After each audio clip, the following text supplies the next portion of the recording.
Hello everybody, today I am going to discuss a PYQ of BPSC mains.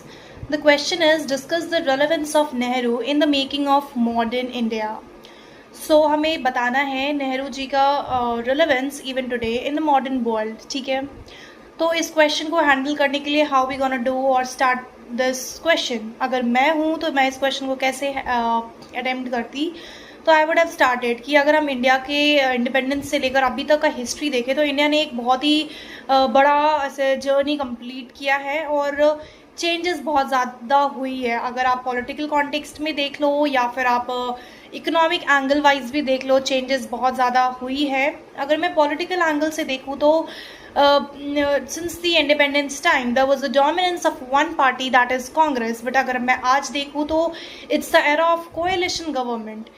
उसी तरीके से अगर मैं इकोनॉमिक एंगल देखूँ तो वहाँ पे भी पहले हमारा इंडिया का जो इकोनॉमिक सेक्टर था वो बहुत ही फ्रेजाइल था.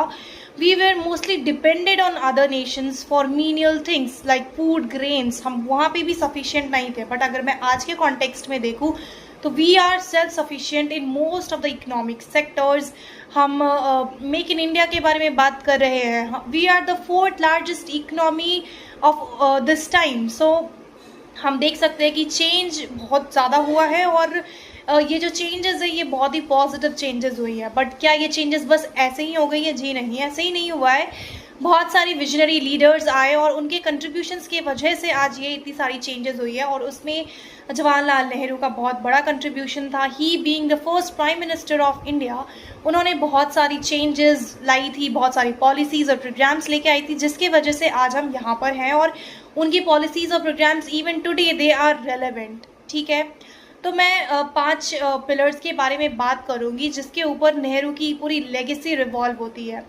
सबसे पहला, मेकिंग ऑफ मॉडर्न इंडिया में अगर मैं बात करूँ तो इनका कंट्रीब्यूशन रहेगा डेमोक्रेटिक इंस्टीट्यूशन के बिल्डिंग में. ठीक है. दूसरा, सेक्युलरिज्म पे. तीसरा, इकोनॉमिक डेवलपमेंट पे and the focus is on socialist development. ठीक है.